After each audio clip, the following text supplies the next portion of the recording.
to be attentive to the things that are to be spoken tonight. And we ask that you continue to encourage each and every one of us to do all we can while we can to learn, know, and understand what you've laid out before us through this divine vision and revelation. We also ask that you help us to extend that invitation to others where the opportunity is available. And we also ask that you continue to help those who are struggling in these latter days with whatever troubles they may have. Hallelujah. Hallelujah.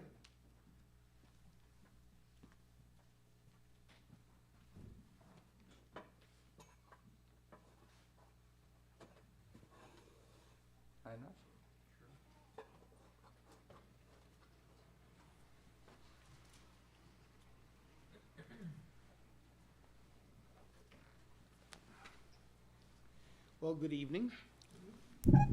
Good evening. I'll be reading Exodus, the 32nd chapter from the Holy Name Bible. And when the people saw that Moses delayed to come down out of the mount, the people gathered themselves together unto Aaron and said unto him, Up, make us deities which shall go before us. For as for this Moses, the man that brought us up out of the land of Egypt, we know not what is become of him. And Aaron said unto them, Break off the golden earrings, which are in the ears of your wives, of your sons, and of your daughters, and bring them unto me. And all the people brake off the golden earrings, which were in their ears, and brought them unto Aaron. And he received them at their hand, and fashioned it in a mold, and he made it a molten calf. And they said, These be thy Elohim, O Israel, which brought thee up out of the land of Egypt. And when Aaron saw it, he built an altar before it, and Aaron made proclamation and said, Tomorrow is a feast to Yahweh. And they rose up early on the morrow and offered burnt offerings and brought peace offerings. And the people sat down to eat and drink and rose up to celebrate. And Yahweh said unto Moses, Go, get thee down, for thy people, which thou broughtest out of the land of Egypt, have corrupted themselves. They have turned aside quickly out of the way which I commanded them, and they have made them a molten calf, and have worshipped it, and have sacrificed thereunto, and said, These be thy Elo, Israel, which have brought thee up out of the land of Egypt. And Yahweh said unto Moses, I have seen this people, and behold, it is a stiff-necked people. Now therefore let me alone, that my wrath may wax hot against them, and that I may consume them, and I will make of thee a great nation. And Moses besought Yahweh his Elohim, and said, Yahweh, why doth thy wrath wax hot against thy people, which thou hast brought forth out of the land of Egypt, with great power and with a mighty hand? Wherefore should the Egyptians speak and say, For mischief did he bring them out, to slay them in the mountains, and to consume them from the face of the earth? Turn from thy fierce wrath and reconsider of this evil against thy people. Remember Abraham, Isaac, and Israel, thy servants to whom thou swearest by thine own self, and saidst unto them, I will multiply your seed as the stars of heaven, and all this land that I have spoken of will I give unto your seed, and they shall inherit it forever. And Yahweh reconsidered of the evil which he thought to do unto his people. And Moses turned and went down from the mount, and the 2 tables of the testimony were in his hand. The tables were written on both their sides. On the one side and on the other were they written. And the tables were the work of Elohim, and the writing was the writing of Elohim, graven upon the tables. And when Joshua heard the noise of the people as they shouted, he said unto Moses, There is a noise of war in the camp. And he said, It is not the voice of them that shout for mastery, neither is it the voice of them that cry for being overcome, but the noise of them that sing do I hear. And it came to pass, as he came nigh unto the camp, that he saw the calf and the dancing. And Moses' anger grew hot, and he cast the tables out of his hands, and brake them beneath the mount. And he took the calf which they had made, and burnt it in the fire, and ground it to powder, and strewed it upon the water, and made the children of Israel drink of it. And Moses said unto Aaron, What did this people unto thee, that thou hast brought so great a sin upon them? And Aaron said, Let not the anger of my sire grow hot. Thou knowest the people that they are prone to evil. For they said unto me, Make us Elohim, which shall go before us. For as for this Moses, the man that brought us up out of the land of Egypt, we know not what is become of him. And I said unto them, Whosoever hath any gold, let them break it off. So they gave it me, and then I cast it into the fire, and there came out this calf. And when Moses saw that the people were stripped, for Aaron had caused them to be stripped in their orgy, then Moses stood in the gate of the camp and said, Who is on Yahweh's side? Let him come unto me. And all the sons of Levi gathered themselves together unto him. And he said unto them, Thus saith Yahweh, the Elohim of Israel, Put every man his sword by his side, and go in and out from gate to gate throughout the camp, and slay every man his brother, and every man his companion, and every man his neighbor. And the children of Levi did according to the word of Moses, and there fell of the people that day about 3,000 men. For Moses had said, Consecrate your hands today to Yahweh, even against your son or brother, that he may bestow upon you a blessing this day. And it came to pass on the morrow that Moses said unto the people, Ye have sinned a great sin, and now I will go up unto Yahweh, peradventure I shall make an atonement for your sin.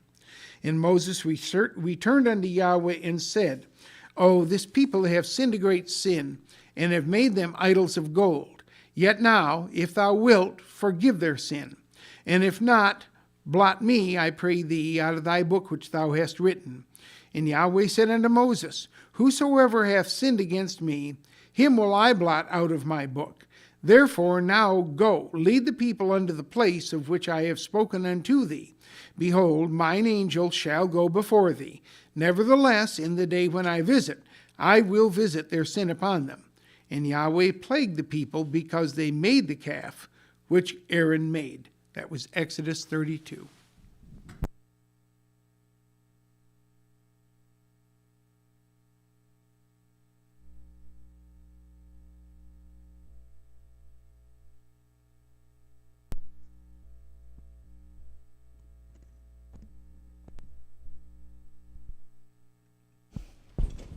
Good evening, class. I would like to remind everyone at this time to please quiet all cell phones and electronic devices so that our class is not disturbed. Tonight is our Elohim book reading night. We are in volume 3, whose builder and maker is Elohim. I believe we are on page 81. And the title, I believe, is Heart Transplantation. All right, and tonight's facilitator will be myself, Dr. Tim McNamara.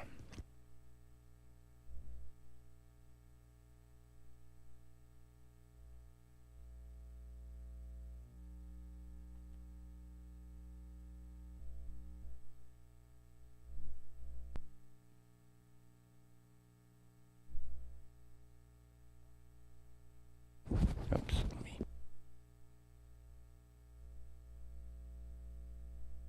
Good evening, everyone. It's an honor and a pleasure to be here. Whoops, keep sliding on me. All right. Heart transplantation. I guess what we'll do is we'll just take it one paragraph at a time. Let's read the paragraph, and then we'll go back through it and break it down to some degree. So who's ever going to read? Go ahead and give her a whirl. Heart transplantation. It is absolutely necessary and positively expedient that we say something about this matter of heart transplantation, for it is a very current issue, and we dare say that the true spiritual meaning of this procedure is not understood throughout the medical, scientific, theological, and political spheres. There has been more than 100 heart transplants done throughout the world, and the greater part of the recipients have died, and the oldest surviving case, which was done in South Africa, is about 14 months ago at this writing. While others have succumbed a few hours after the transplant, still others have survived for periods ranging from a few hours to a few months. This procedure is still in its infancy, and many serious and grave questions have arisen among doctors, lawyers, politicians, and laymen concerning the moral issues involved. When can one be legally declared dead? Does a prospective donor have the right to do his will, to have the right to do will his heart to whomever he will. Are heart transplants only to be given to those who can afford them, as the rich, etc.? We will not attempt to answer these questions in this treatise, but will only deal with the mechanism of the heart transplantation and to explain the true spiritual meaning of this procedure.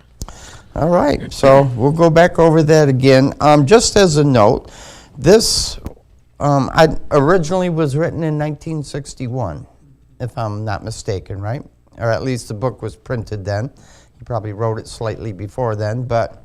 This section, though, was not written until a few years later. Okay, this section here was added in the book that was put out in 66 or whenever? The second printing? It was the second. The second time it was printed.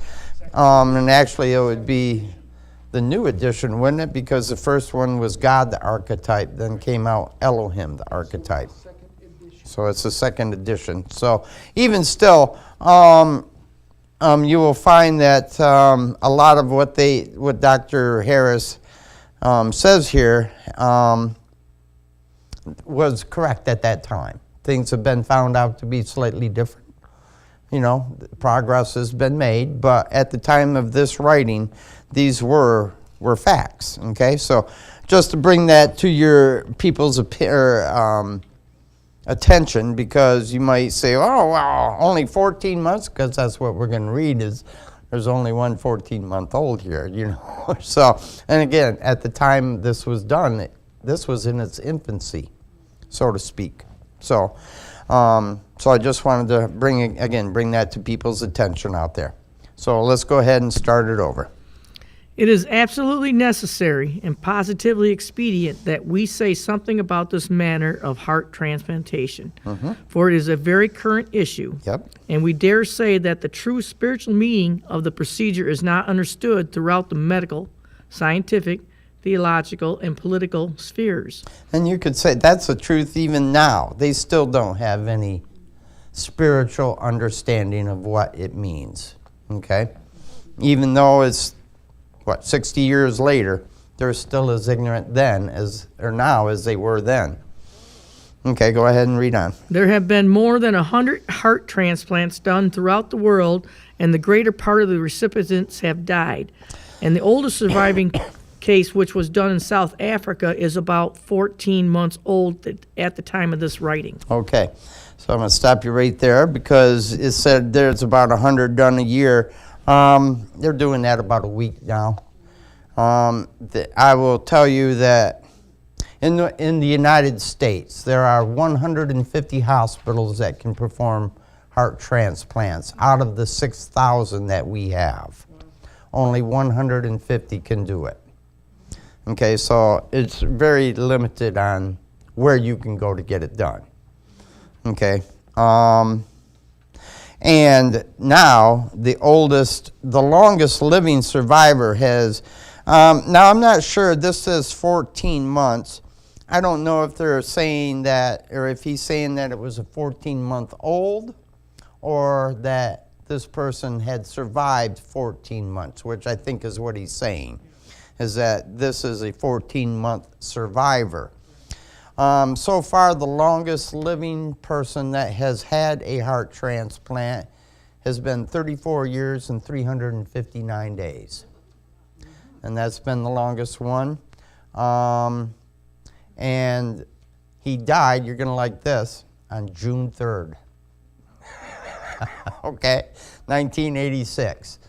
So that's, that was it. Yep. Actually, I'm sorry, that's when he had the transplant, was June 3rd. That's when he had the transplant, was June 3rd. And so he's lived 34 years and almost 35 years beyond that, which was 1986 when it was done. Okay? So the success rate is 85% after 1 year. And that drops down to 60, 67, 69% after 5 years. Okay? And then the average median survival time is 14 years. So, yep. Okay, so go ahead, read on.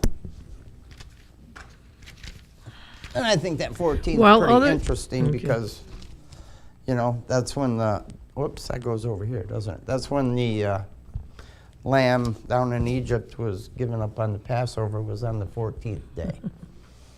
You know, so, and so, you know, they're giving it up after 14 years, so to speak, right? And, you know, here's the other thing, too. I'm going to throw this out there because in the reading it is known as saving their life. The heart transplant is saving their life. But yet they don't even last a full generation. So really, what is saved? Because they're going to die anyways. I would say they prolong their life. Okay? But it's not saved because they're going to die anyways. Plain and simple. All right. Let's press on. While others have succumbed a few hours after the transplant, Right. still others have survived for periods ranging from a few hours to a few months.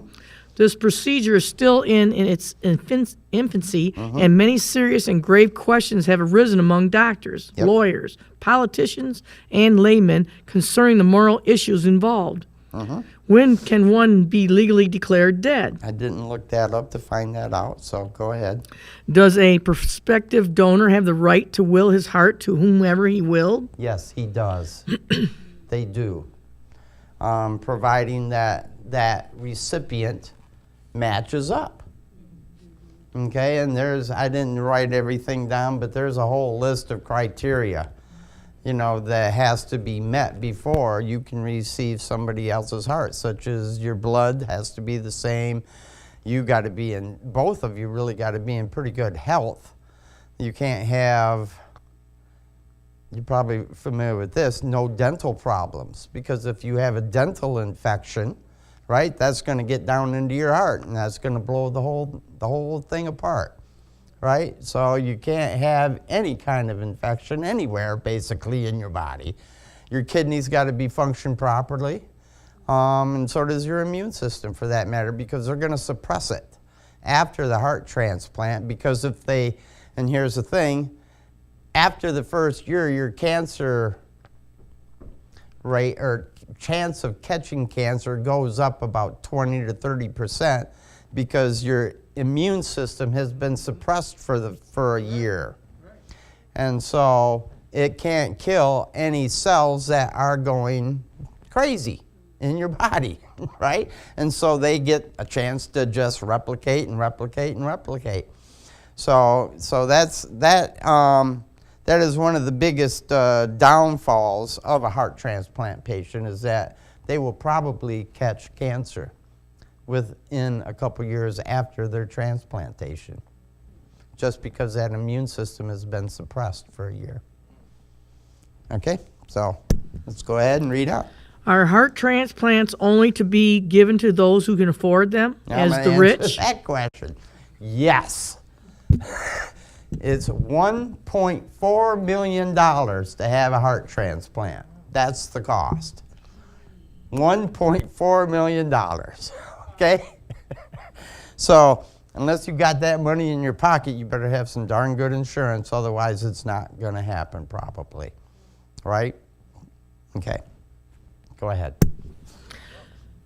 We will not attempt to answer these questions in this treatise because we only deal with the mechanism of the heart transplantation and to the explaining the true spiritual meaning of the procedure. Yeah, I looked them up just because I was curious, so, and I wanted to share it with you. So, all right, let's move on to the next paragraph. Yes. We have already dealt extensively with the explanation of what the heart stands for in the previous chapters. But a brief review in order at this time for clarity in understanding this presentation.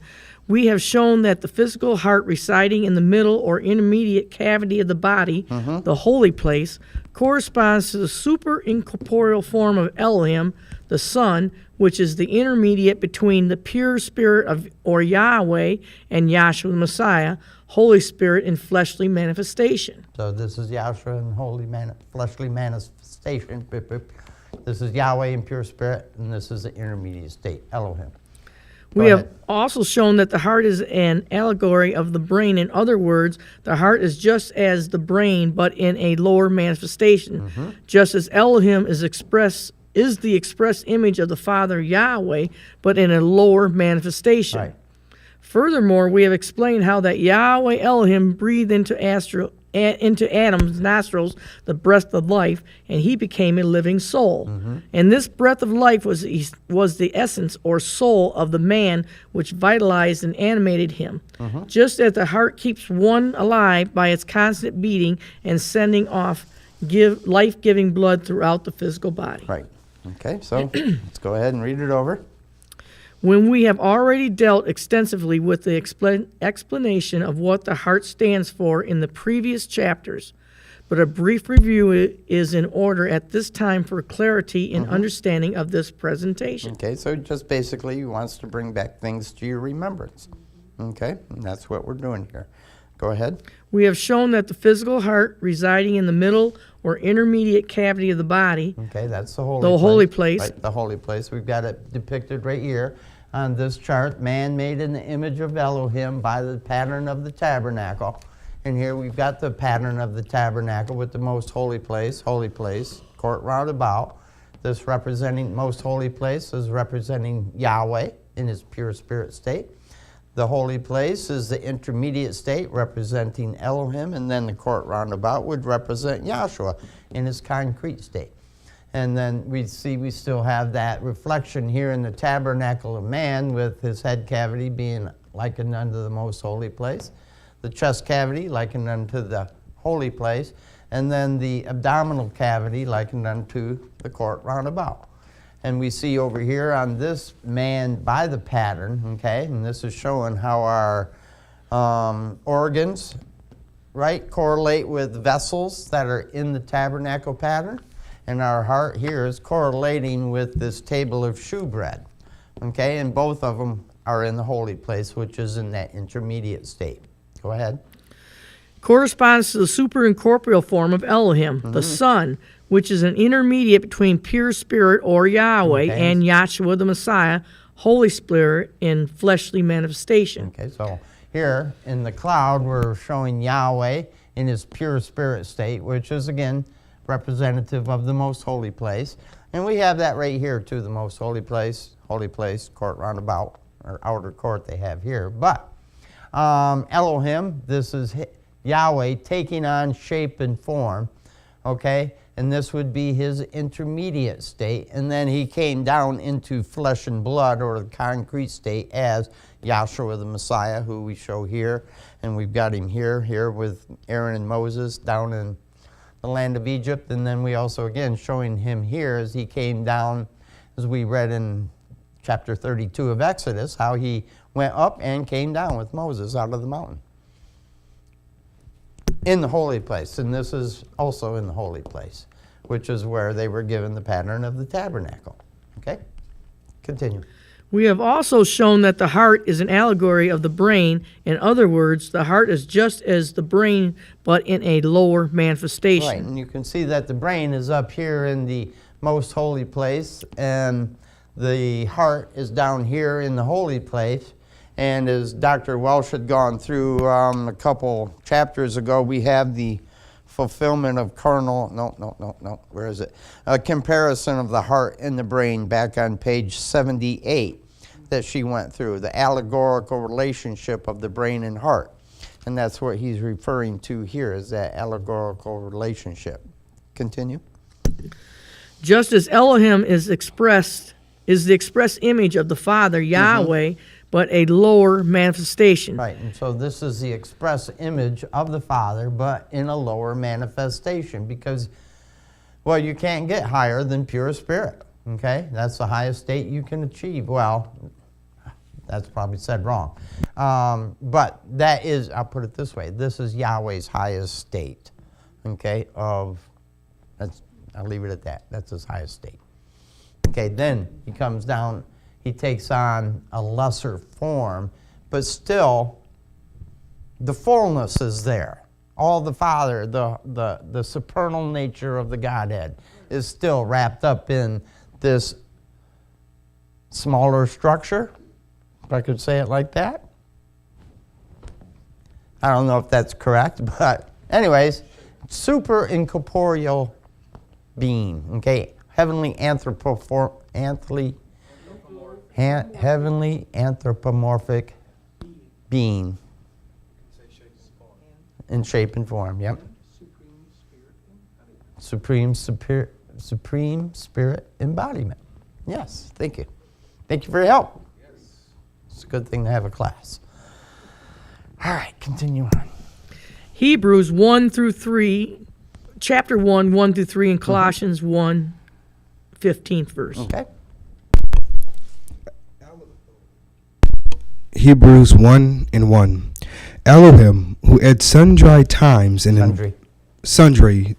times and in various manners spake in time past unto the fathers by the prophets, hath in these last days spoken unto us by his Son, whom he hath appointed heir of all things, by whom also he hath ordained the ages, Right. who being the brightness of his glory, Right.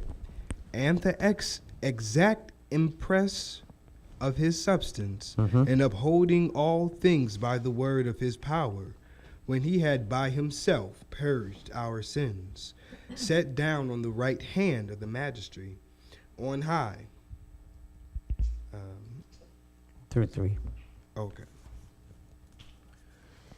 Colossians 1:15.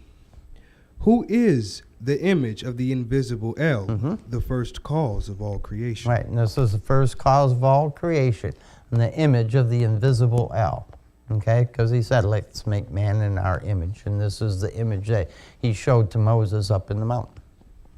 Continue with the reading there. Furthermore, we have explained how that Yahweh Elohim breathed into the Adam's nostrils the breath of life, and he became a living soul. Right. And this breath of life was the essence or soul of the man which vitalized and animated him, just as the heart keeps one alive by its constant beating and sending of life-giving blood throughout the physical body. Right, so the breath of life that was breathed into Adam. Let's go ahead and read that over.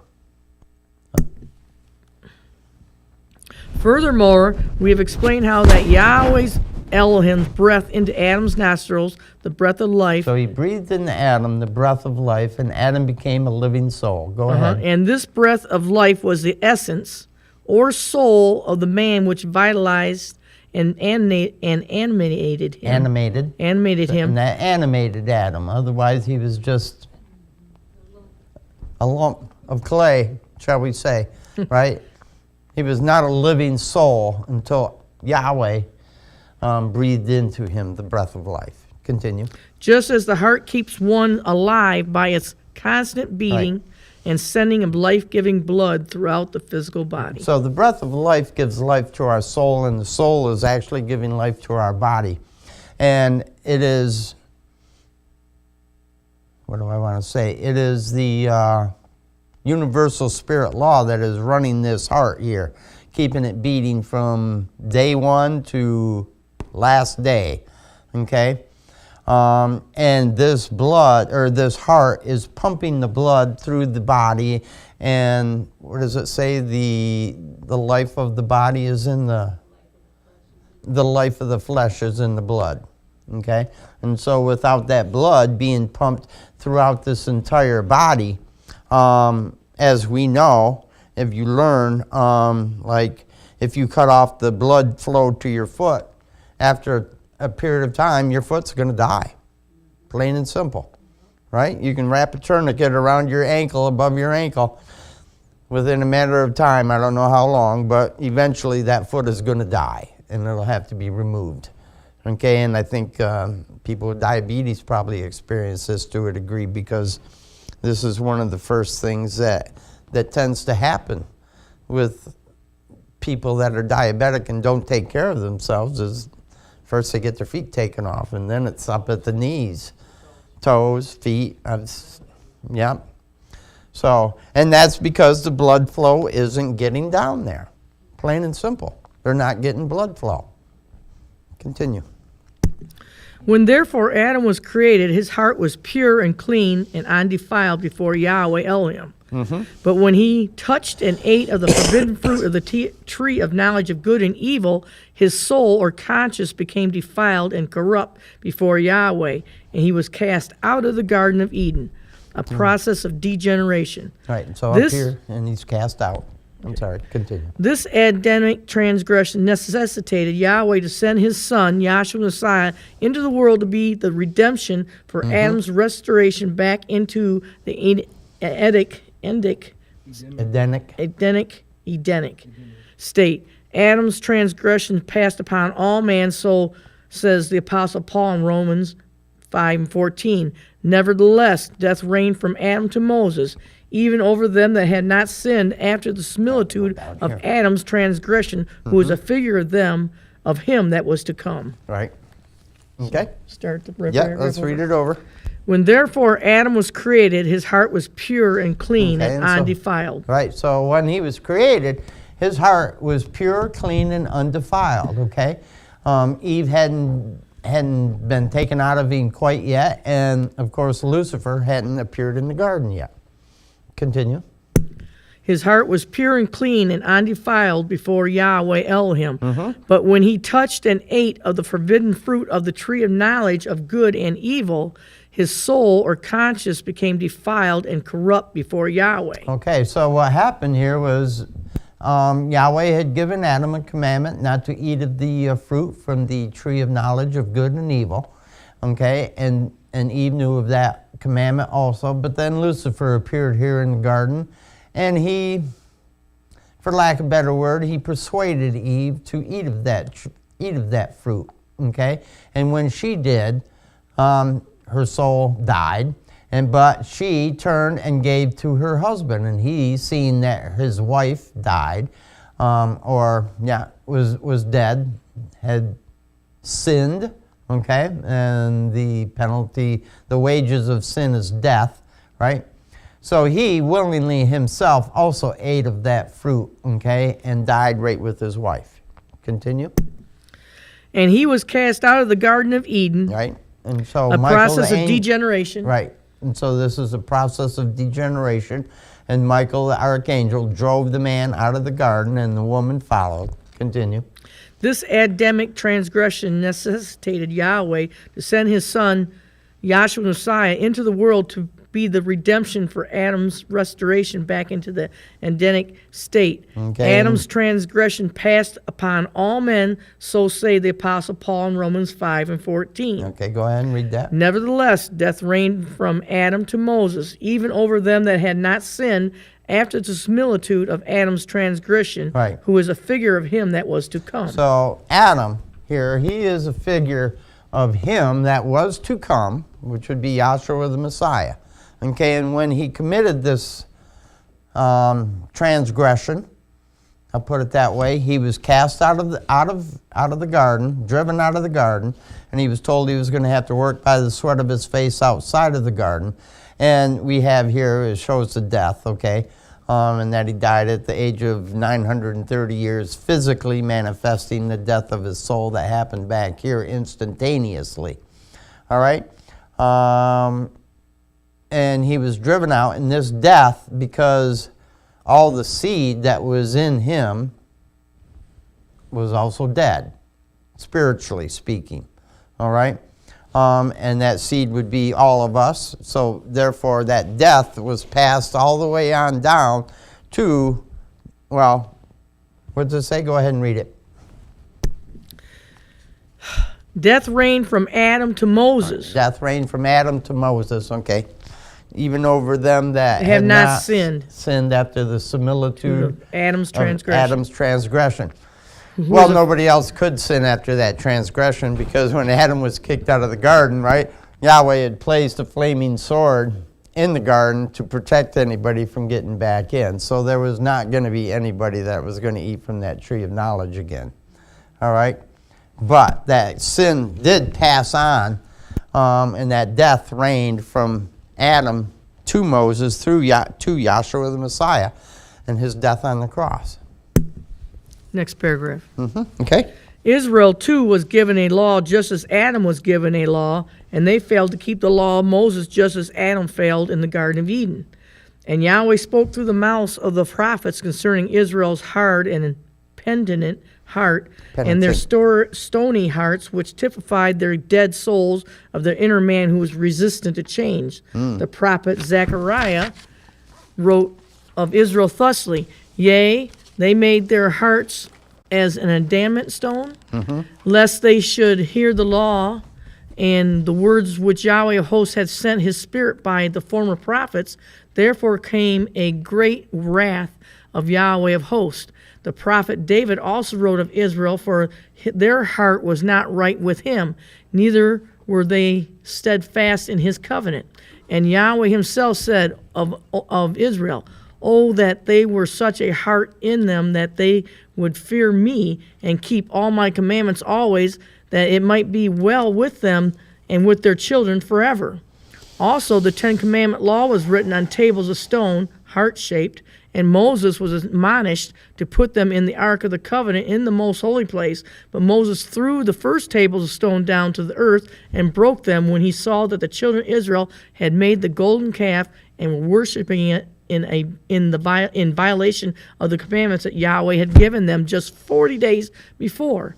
Please keep in mind that the heart is allegorically to the brain, so placing of the new tables of stone in the Ark of the Covenant in the most holy place is the same as giving a new heart.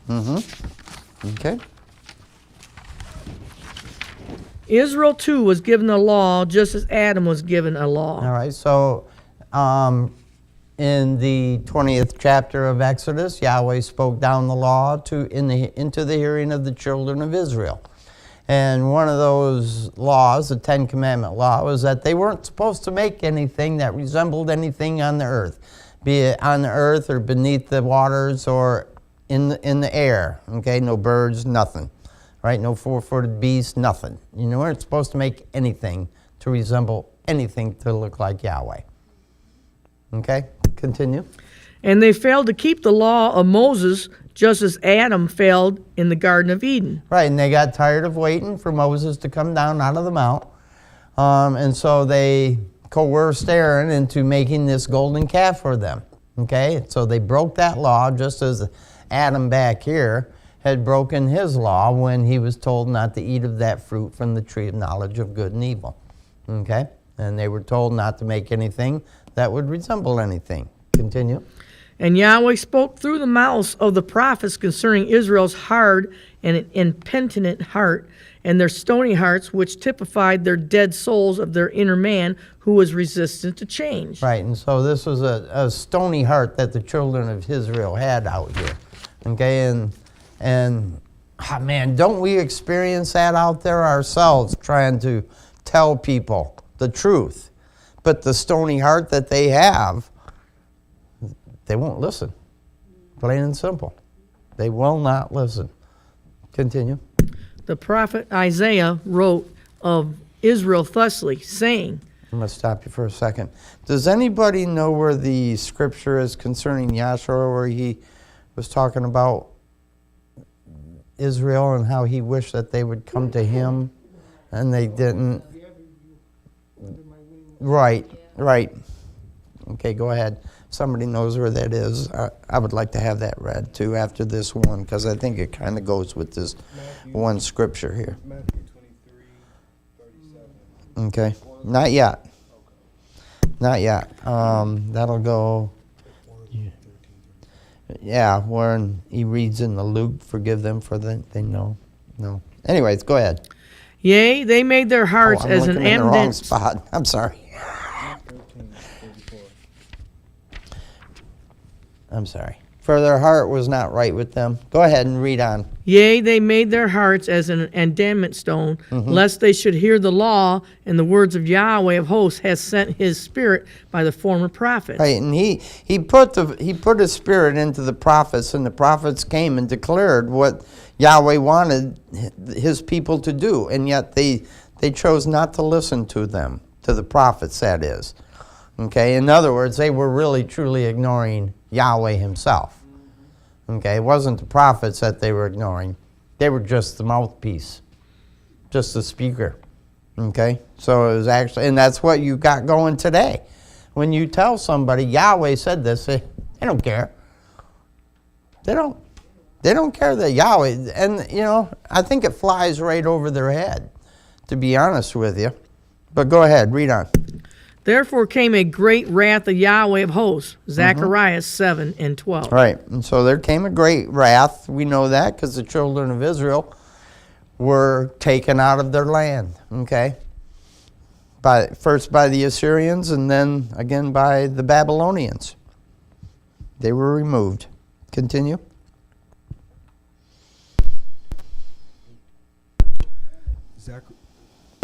Zechariah.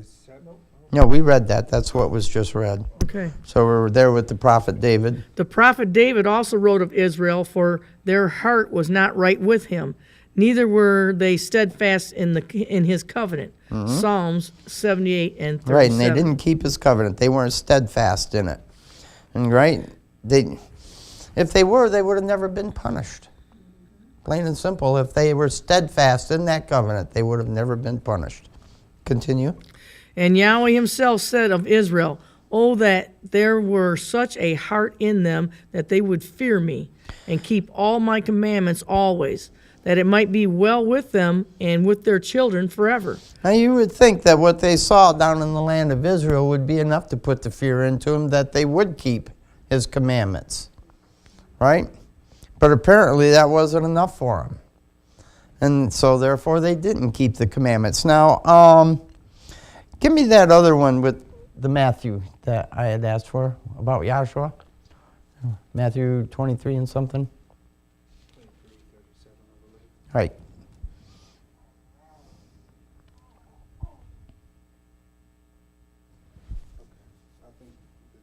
This is it. Matthew 23:37. O Jerusalem, Jerusalem, Yes. thou that killest the prophets, Right. and stonest them which are sent unto thee. Right, and see, they were sent, and yet the people didn't want to hear what the prophets had to say, so they'd kill them. They didn't like the message. Let's kill the messenger. Continue. How often would I have gathered thy children together, Right. even as a hen gathereth her chickens That's under right. her wings, And he wanted to gather them together, but they wouldn't listen. Continue. and ye would not. Mm-hmm. Continue. Yeah. Behold, your house is left unto you desolate. Oh, okay. Is that the end of that? Yeah, there's one more verse. Okay, go ahead. Oh, okay. For I say unto you, ye shall not see me henceforth, till ye shall say, blessed is he that cometh in the name of Yahweh. Okay. So they won't see him till he says, blessed is he that come in the name of Yahweh. All right, go ahead, read on. That was Deuteronomy 5:29, but we just read it. We read that, yep. Also, the Ten Commandment law was written on tables of stone, heart-shaped, Right. and Moses was admonished to put them in the Ark of the Covenant in the most holy place. But Moses threw the first tables of stone down to the earth and broke them when he saw that the children of Israel had made a golden calf and were worshiping it in violation of the commandments that Yahweh had given them 40 days, just 40 days before. Okay, Exodus stop it right- 32nd chapter, which we read tonight. Right. Please So, keep in... hold on. Well, Oh, sorry. so, again, he had given them the commandment not to make anything. Moses came down because Yahweh had told him that he heard a noise of war in the camp, right? And sent, Moses down. Moses came down with these tables of stone, and he saw what the children of Israel had did here in breaking the law again and making this four-footed beast and worshiping it. And as it says that they were all naked because Aaron had told them to take their clothes off. And so, it wasn't a good scene that Moses was looking at when he come down off the mountain. And he waxed hot, and he threw down that tables of stone and broke it. But he was also told to put that into the Ark of the Covenant, but he had not made that Ark of the Covenant yet. So there was nowhere for him to put that. And again, that's a type and shadow showing that there was nowhere in the heart of the children of Israel for the law of Yahweh. It wasn't in their heart to have it. Okay, because they, as we learn later, they had to write it, they wrote it everywhere around them so that they could try to keep it. All right, it wasn't in their hearts. It was just, again, on these tables of stone. on both sides. Three laws on one side of on both sides, and 7 laws on the other stone. Okay, go ahead, read on. Please keep in mind that the heart is allegorically to the brain, so the placing the new tables of stones in the Ark of the Covenant in the most holy place is the same as giving one a new heart. Okay, and we know that Moses was admonished. He was told to make 2 new tables of stone and to bring them back up into the mount. And 40 days later he did that. And Yahweh had wrote on those new tables of stone. And during that 40 days that Moses was back down here in the wilderness, he did get a chance to make that Ark of the Covenant. So when he did come back down the second time with the second tables of stone, there was somewhere to put that again. And that's pointing to Yahweh writing that new law, the New Testament, the New Covenant, in the hearts and in the minds of people, and not on these tables of stone, okay, which could be broken, as Moses demonstrated when he came down and threw them down and they broke, okay? But you're not going to break a fleshly heart, okay? And so by him, Yahweh, putting the laws in your mind, he's also placing them in your heart, because the heart is allegorical or resembles the brain. Type and shadow. Continue.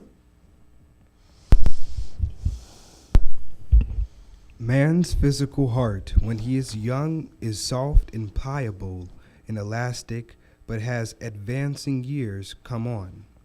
The process of arteriosclerosis, sclerosis, hardening of the arteries, begins to involve his heart and brain, and this condition is mainly responsible for the heart attacks and failure of men's hearts that necessitates a heart transplant.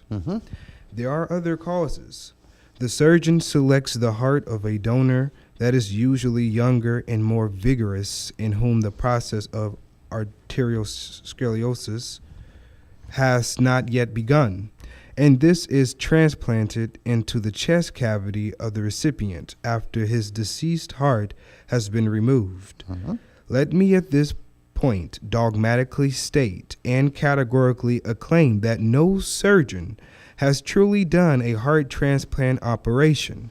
The reason is this: all surgeons leave a portion of the recipient's heart in his chest cavity, which is the part that has to do with the receptation and transmission of the nervous impulses coming from the brain down to the heart.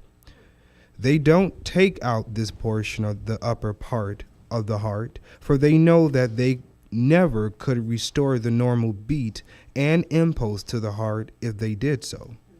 They dare not fool around with the intricate nerve plexus, which are the real spark plugs of the heart's action. Therefore, as long as the surgeons continue to leave any portion of the recipient's heart in his body, they are failing of doing a complete heart transplant. These surgeons also have a big job on their hands trying to get the recipient's body to accept the new transplanted heart. Their main fear is that the body will reject the transplanted heart, and then death ensues despite their efforts, and all is lost regardless of their skillful surgery. Back over. Okay. You know, let me just, so you don't have to turn this on and off, if you just move it away from you like this. Yeah. And then just leave it on, and then just a thought. Thank you. Man's physical heart, when he is young, is soft and pliable. Right, and we've got a young man right back there. Pretty fresh young man. He's got a very soft and pliable heart. Right? And it's working quite well. Working really good. All right, go ahead. And elastic, but as advancing years come on, the process of arteriosclerosis hardening of the arteries, begins to involve his heart and brain, and this condition is mainly responsible for the heart attacks and failure of men's hearts that necessitates a heart transplant. There are other causes. Okay, other causes. Stop you right there. So here, what they're talking about, let's see, we've got basically 5 different reasons for heart transplants. Okay? And of a truth, the main reason is cardiomyopathy. Okay, that is, I don't know the definition of it. It's irregular heartbeat or something. They have a bad heart. So that's one reason. That actually is the major reason most heart transplants are done now. Okay, is because of cardiomyopathy. Right, the muscle is getting bad of the heart. The other reasons, as we just read here with the hardening of the arteries, which would be the coronary artery disease. You also have a heart valve disease. And then there's congenital heart defects. And then you have ventricular arrhythmias. Okay? And so those are your basic five reasons, okay? And whereas this, it's in the holy place, which is the 5th step. Just pointing that out, okay? So those are your other reasons that you have heart transplants. Continue. The surgeon selects the heart of a donor that is usually younger and more vigorous, in whom the process of arteriosclerosis has not yet begun. Right, and so you don't want to put an old heart into somebody young, because that old heart has probably got its days numbered, you know? So give them a nice young heart that's still flexible and hasn't gotten all stiff yet. And they have a better chance of living a little bit longer. Continue. And this is transplanted into the chest cavity of the recipient after his deceased heart has been removed. So this heart is taken out, this stony heart is taken out, and a new one is put in. Go on. Let me at this point dogmatically state and categorically acclaim that no surgeon has truly done a heart transplant operation. The reason is this. All surgeons leave a portion of the recipient's heart in his chest cavity, which is the part that has to do with the reception and transmission of the nervous impulses coming from the brain down to the heart. They don't take out this portion of the. Continue. I'm sorry. They don't take out this portion of the upper part of the heart, for they know that they never could restore the normal beat and impulse to the heart if they did so. Okay, stop you right there. So, what happens with the heart transplant, okay, is there's a bunch of stuff going on. But again, he's mentioning that they don't take out the plexus, right? They have to leave that in there because that's connected to the brain. That's connected to the nervous system. And if they removed that, they would never get it back together the way it's supposed to be. Okay, and then if that was the case, of course, then your heartbeat ain't going to beat the way it's supposed to beat. Right? You got no chance at all. So they have to leave that plexus on there. And that's kind of, I can't really point it, but it's kind of up at the top of the heart. And so they have to leave that. They just slice right underneath it, and they leave it in place. And it's really an intricate thing because the transplant, the donor is giving up his heart basically almost at the same time that the other person is having his heart removed. Okay, and what they do is they do a bunch of stuff, but the main thing is they're going to clamp off every artery that goes in and out of the heart and cut them and remove them, and then put the new heart back in there and stitch this back together. Okay, and then once they take off the clamps and the blood starts moving through, then typically the heart will start beating again.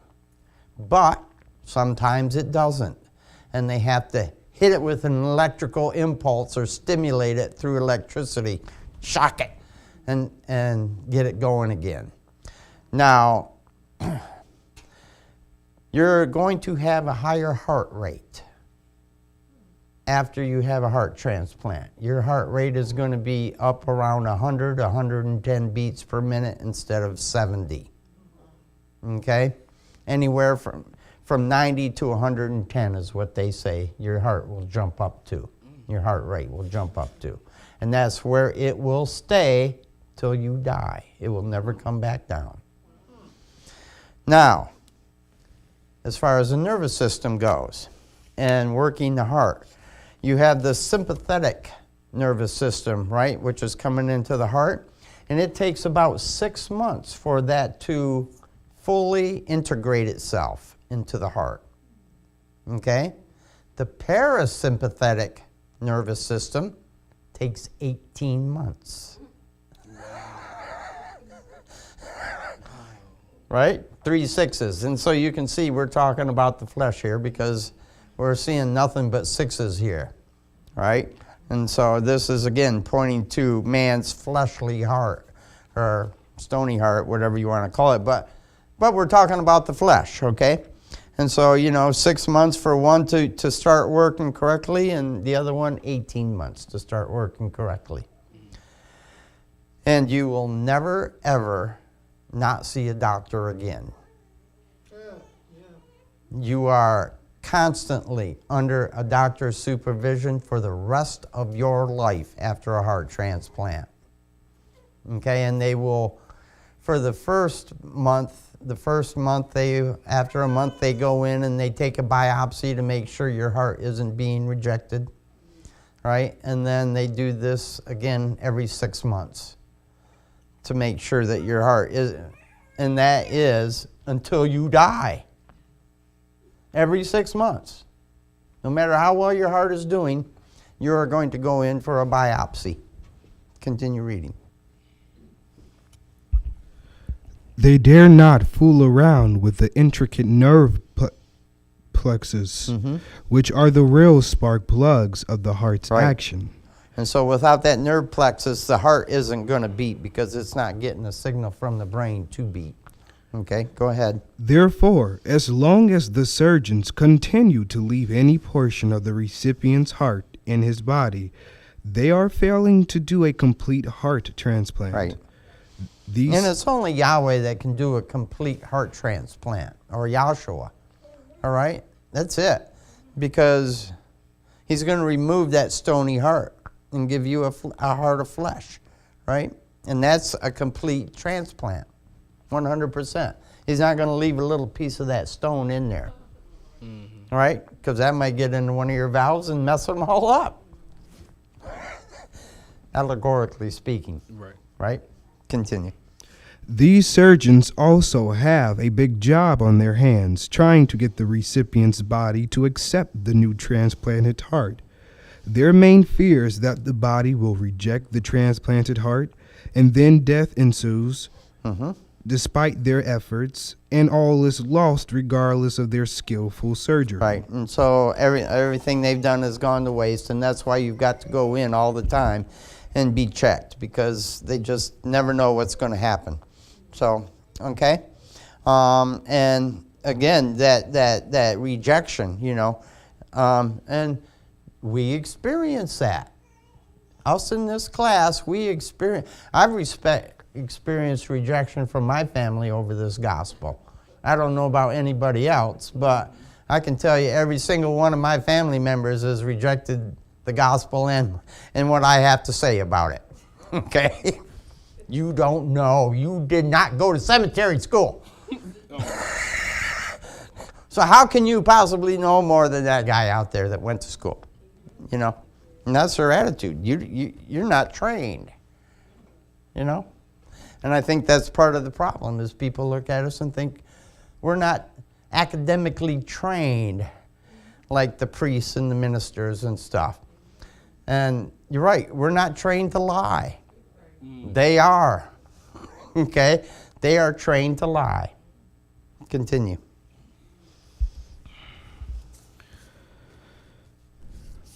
According to the foreknowledge.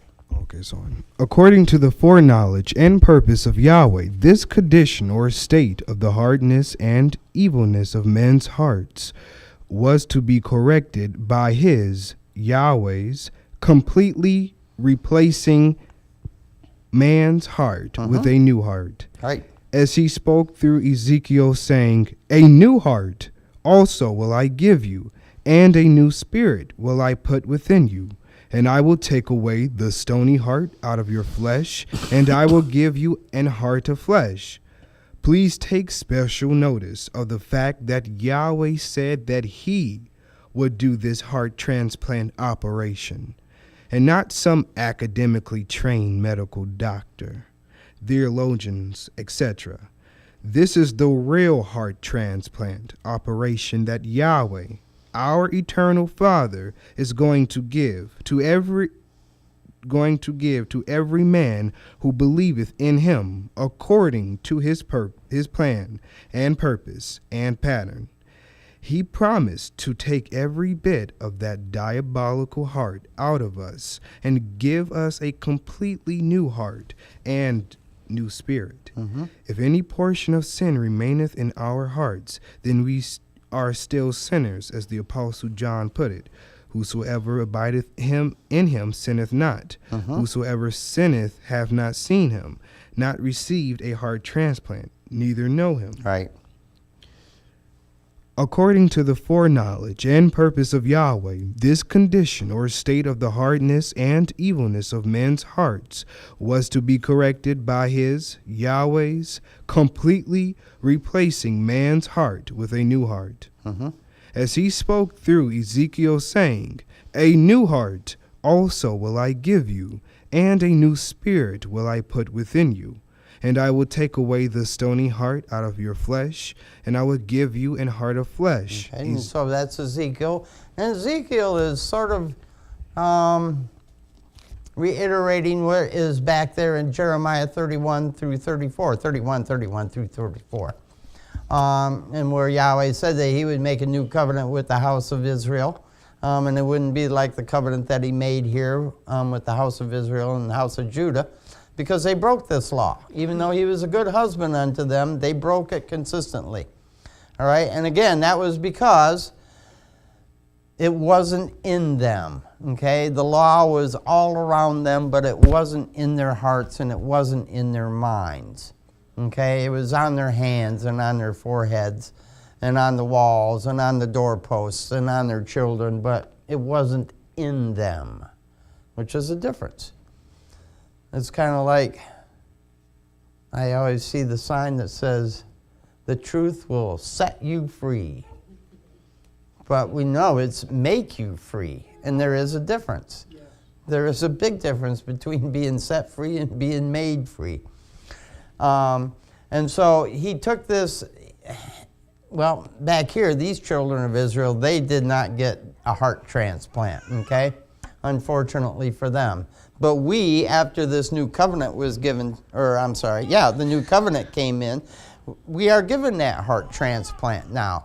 Okay, Yahweh, Yahshua gets rid of that stony heart that we have.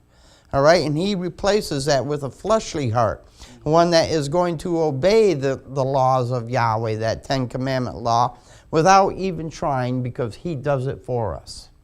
We don't have to keep it because he in us keeps that law for us. And therefore we will not sin because he in us is keeping that law. He's not leaving it to us to do it.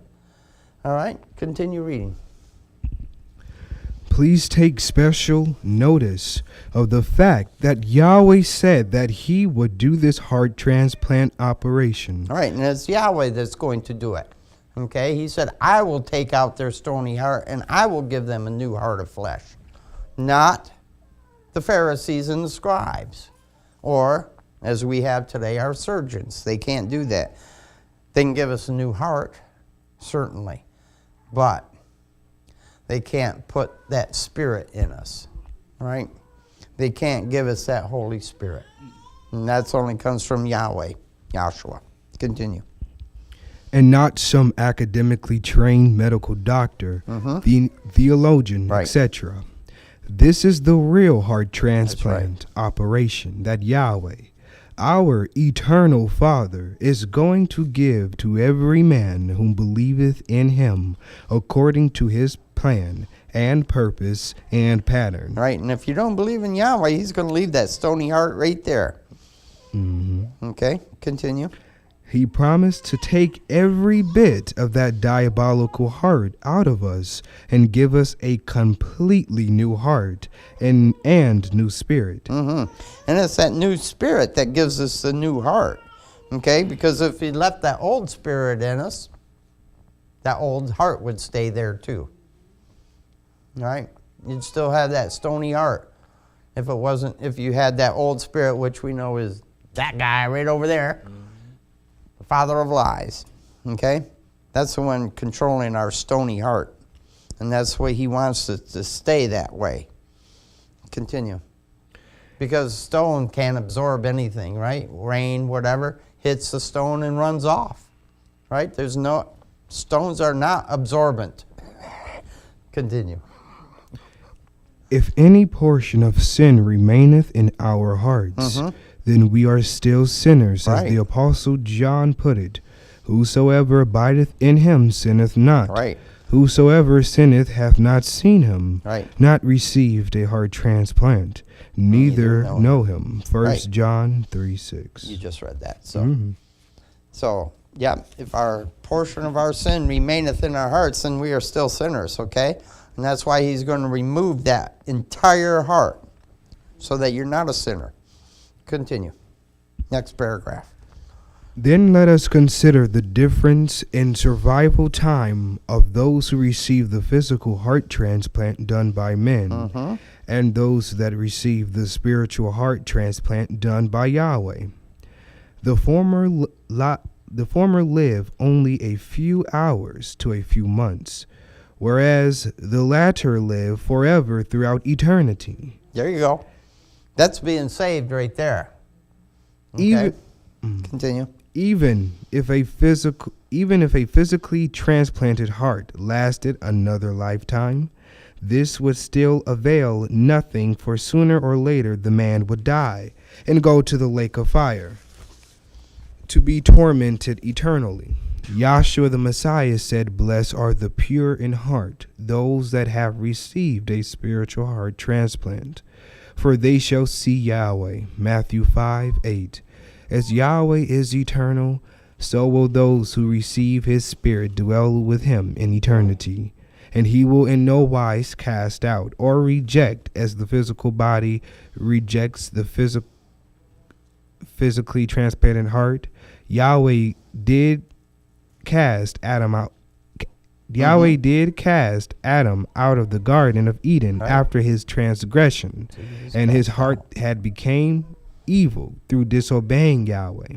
But now, since he has put in us a new heart, there will be no more casting out or rejection, for we are truly and wholly acceptable to the Father Yahweh through the redemptive blood of his Son, Yahshua the Messiah. Nice. Then let us consider the difference in survival time of those who receive the physical heart transplant done by men and those that receive the spiritual heart transplant done by Yahweh. Yeah, and there's a vast difference. It's like a great gulf there between a physical and a spiritual heart. Okay, survival time. That's a great gulf fixed right there. Go ahead. The former live only a few hours to a few months, whereas the latter live forever throughout eternity. And so you get this new heart here. As was stated earlier in the book, they're looking at, when this was written, at the most they had 14 months worth of life. It has certainly increased over the past 60 years, but still it's limited. It's numbered. Your days are numbered, plain and simple. Even after that heart transplant, the physical heart transplant. But you receive the spiritual transplant that Yahweh is going to give you here in your holy place. That transplant is going to last forever, and that's going to keep you alive forever through eternity. Continue. The former live only a few hours to a few months, whereas the latter live forever throughout Right. eternity. Even if a physically transplanted heart lasted another lifetime, this would still avail nothing, for sooner or later the man would die and go to the lake of fire, To be evilly tormented To be- eternally. Yep. to be tormented eternally. So even after your transplant, so you live through the rest of your generation. Okay, basically is what he's saying. And you go into the next generation. Well, you're not going to even outlive that generation. You're still going to die somewhere along the line. That heart ain't going to keep beating forever. Okay, so you're not going to just keep going. You're not eternal in the physical body, is what he's telling us. And praise Yahweh for that, because I don't want to live in this thing forever. Okay, that's all I can say. Go ahead, read on. Yahshua the Messiah said, "Blessed are the pure in heart, Right. those that have received a spiritual heart transplant." Right, and so until Yahweh puts that new heart in you, you are not pure in heart. Plain and simple. You have a stony heart. And we're going to find that out. Well, you find that out later. Anyways, go ahead. For they shall see Yahweh, Matthew 5:8. Right. As Yahweh is eternal, so will those who receive of his Spirit dwell with him in eternity. And he will in no wise cast out or reject, as the physical body rejects the physically transplanted heart. Yahweh did cast Adam out of the Garden of Eden after his transgression, Right. and his heart had become evil through disobeying Yahweh. But now, since he has put in us a new heart, there will be no more casting out or rejection, for we are truly and wholly acceptable to the Father, Yahweh, through the redemptive blood of his Son, Yahshua the Messiah. Right. So it's by the redemption, by Yahshua spilling his blood, that we are redeemed. Okay, and through that redemption, Yahweh gives us a heart of flesh. And through that heart of flesh, we will no longer transgress Yahweh's commandments. And we will obey them. Again, because he is in us. And he is the true and faithful witness. All right, now on to the XYY controversy. And I think we're just going to read through this, and I will comment as we go rather than going back and reading it twice, because that went a little longer than I thought it would. So let's try to get through this. Our judicial courts are now being faced with a dilemma which is causing a considerable amount of concern in the scientific and legal circles. Right. Recent, And you can see it out there. I like to watch court TV, and there's just a lot of stuff going on that, in the courts, it's incredibly evil. It's crazy. Oh, yeah, all the people out there, it's crazy. Anyways, go ahead. I'm not going to get into the recent one I just watched, so. not yet. recent scientific investigation of sex chromosomes of the prisoners charged with acts of violence and physical assault, including murder, revealed the presence of an extra Y chromosome in a larger number of such prisoners than in the regular prison inmates. The presence of such an extra Y chromosome was thought to be possibly contributed to the criminal nature of these prisoners and has been used in courts of law to try to get sentences moderated or even dismissed in some cases. Okay. I'm going to stop you right there, and I'm going to jump into this XYY controversy. What it is you basically end up with 47 chromosomes. They call it 47XYY because you get that split. What happens is that in the male, in the testes, somewhere along the line, it splits. The Y splits and becomes 2. Okay, that particular chromosome splits, and that happens in the testes.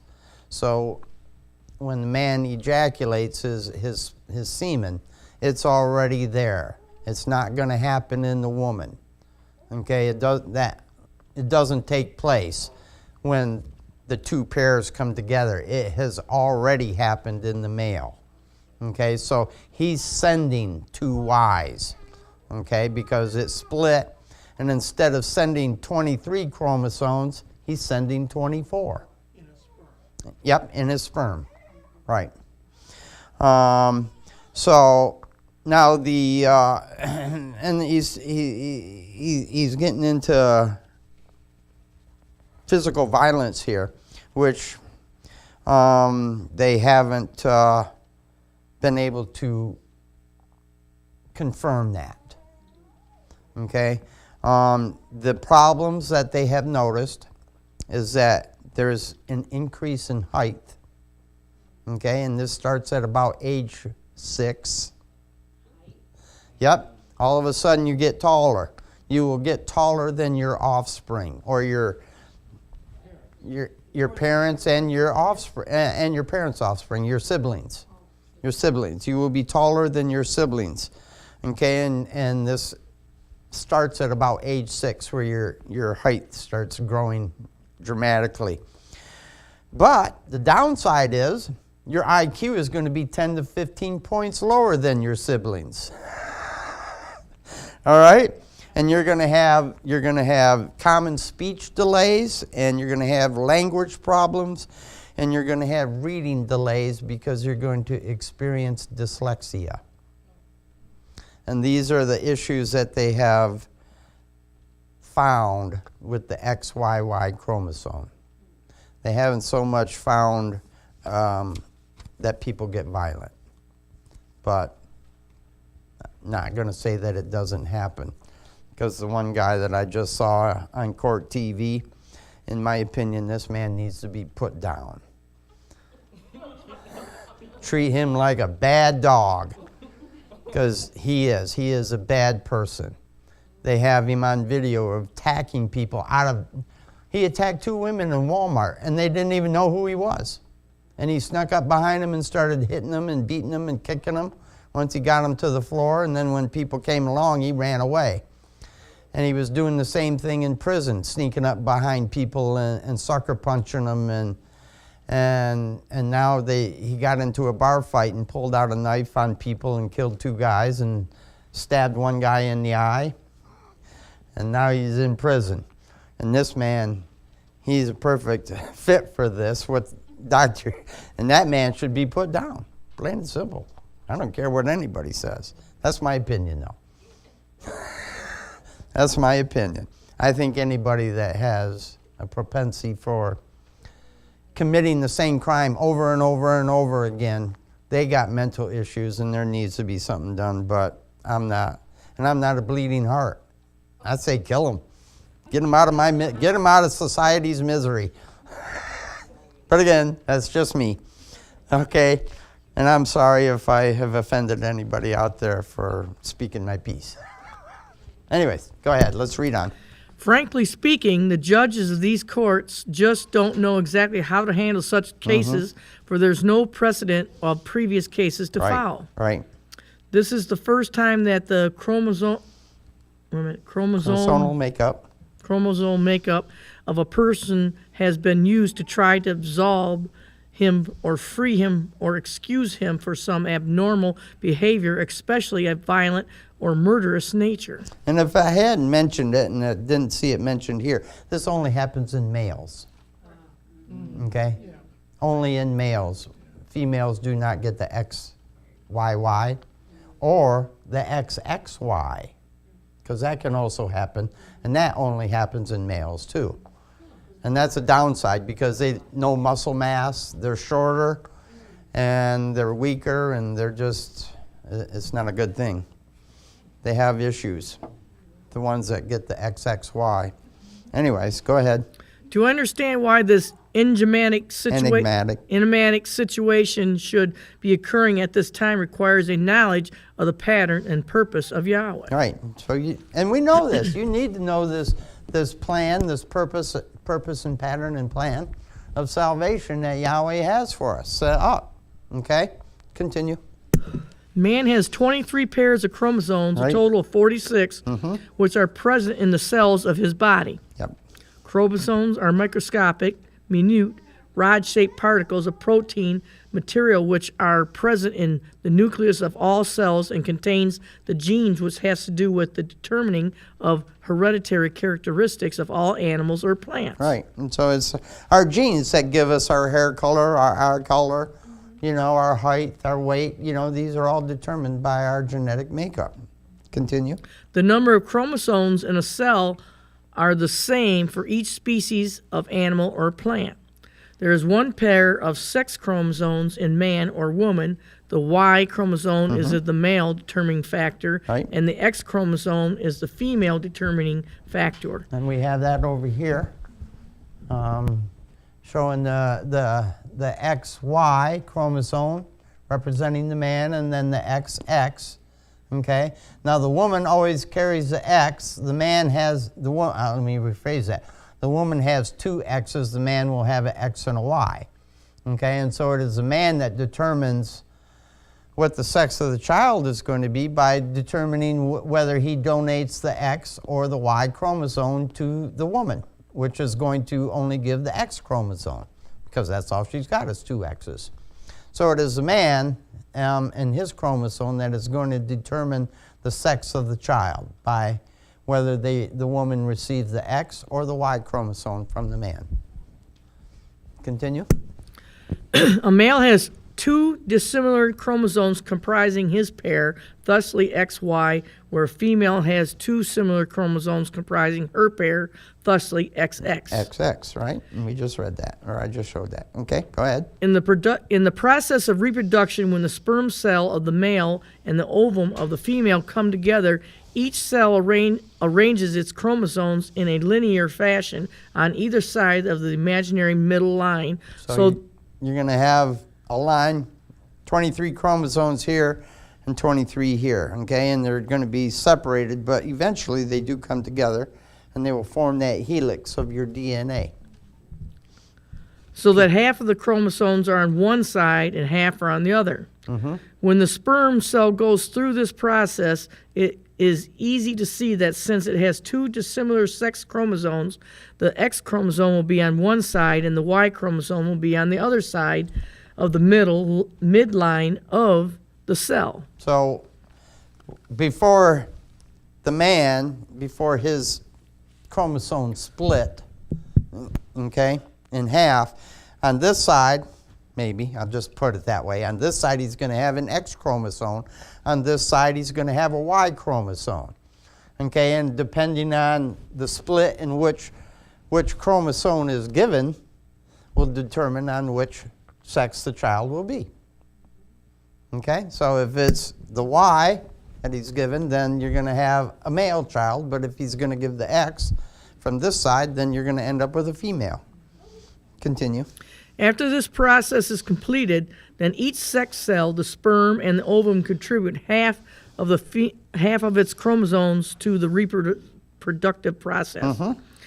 If the male sperm cell contributes an X chromosome to the female ovum, the result will be an XX, which is a female prodigy. Right. Please note that the female ovum is nothing but X's to contribute to the process. Right, and we mentioned that earlier, that the woman has two X's and that's all she can give. All right? Whereas if the male sperm cell contributes a Y chromosome, the resulting prodigy is a male, since it is XY situation will result. Hence, it is very apparent that the male sperm cell having both X and Y chromosome is the determiner of whether the resulting progeny is male or Progeny. progeny is male or female. Right, so it's going to be up, and it's not up to the male, okay? Did you have a choice? No. Right? You asked. Yeah, you asked. Is it okay if we have a boy, Mariah? No,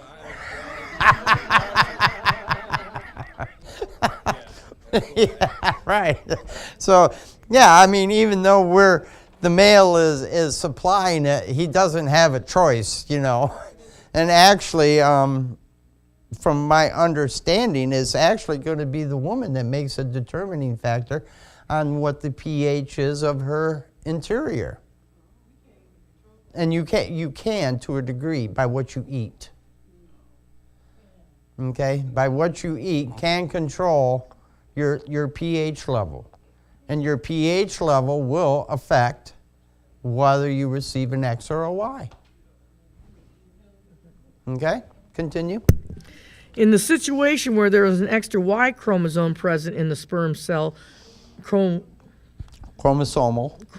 makeup, some authorities are setting forth the idea that this might lead to overaggressiveness on the part of the male to the point that some act of violence might be committed. Right, and you know, I'm not going to deny that this doesn't happen, because really they don't have proof that it doesn't.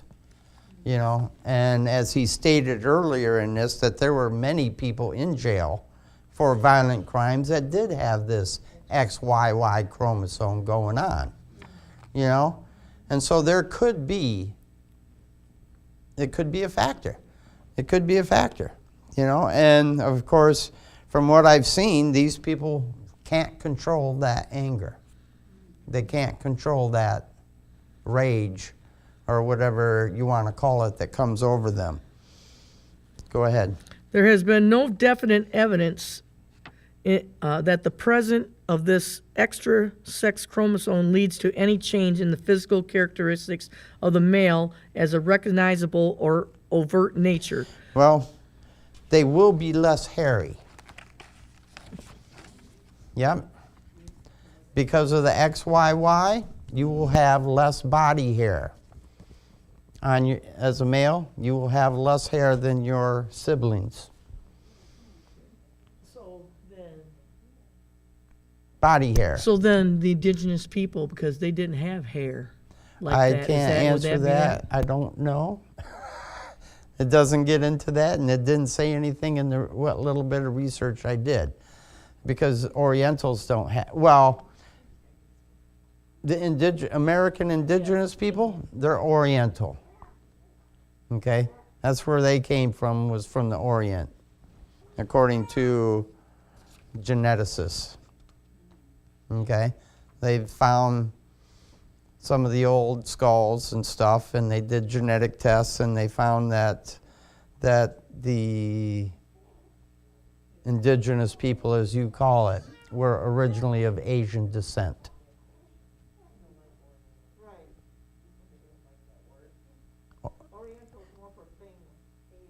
Asian, okay, I retract my Oriental, sorry if I offended anybody out there. Asian. Sometimes.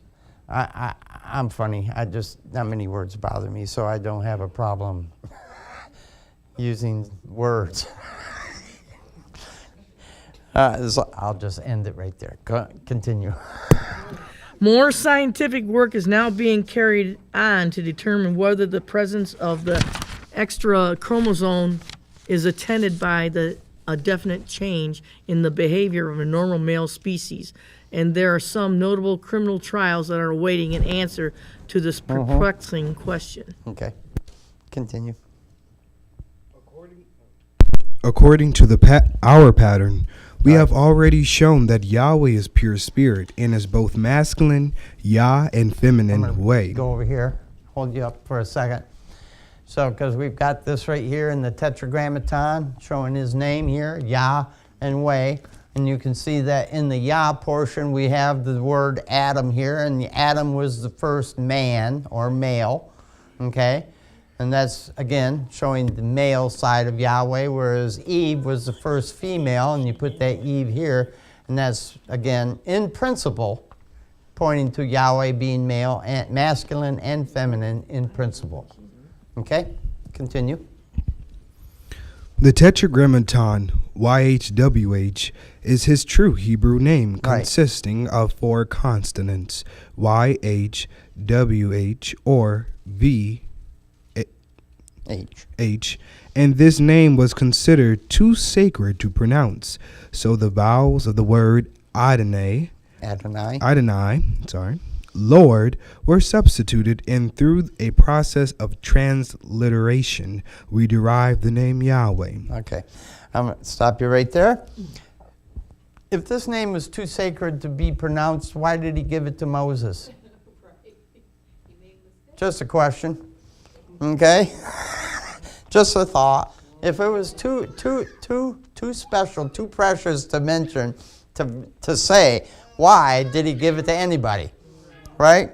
So to me, that makes no sense. That's just, their way of the Jews of hiding the name, okay? Because they don't want anybody else to know the name.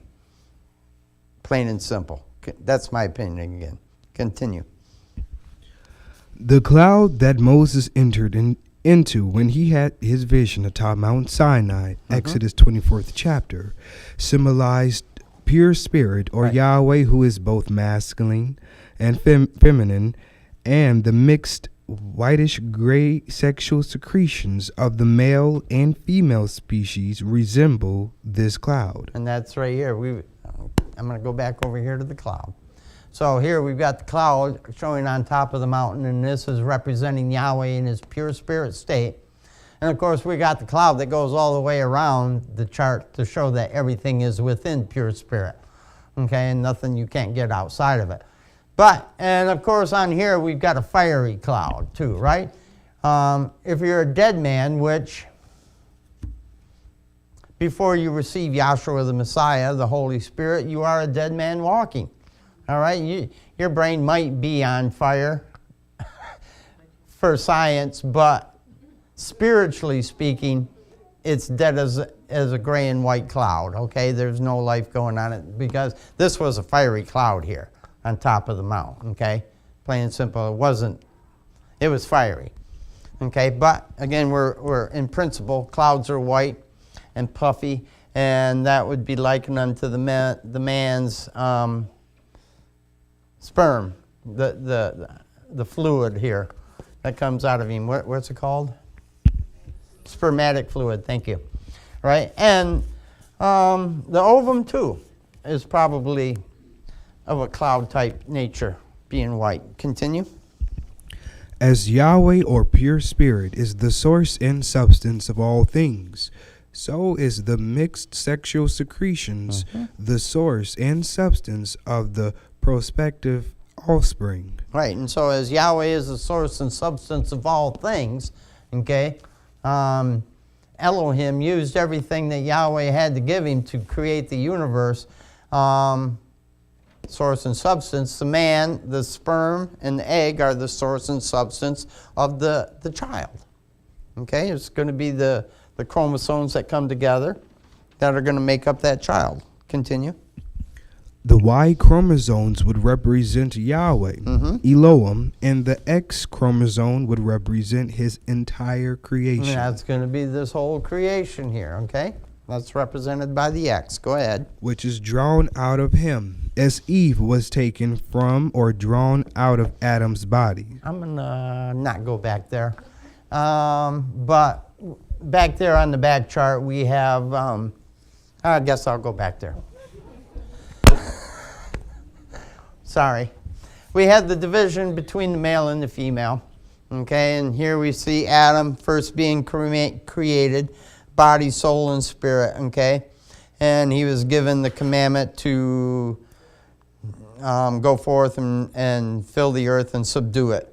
Right, and that was before Eve was even taken out of him. He was given that, the Great Commission, or a commission to do that. And he was, of course, also given the commandment not to eat of the fruit of the tree of knowledge of good and evil.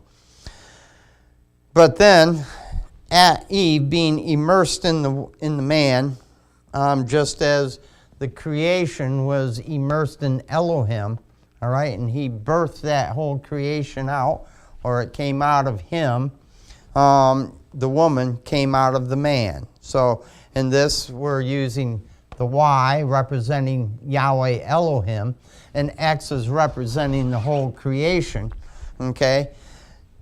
Y here would be representing Adam, and X would be representing Eve, okay? As she came out of Adam, just as the creation came out of Elohim.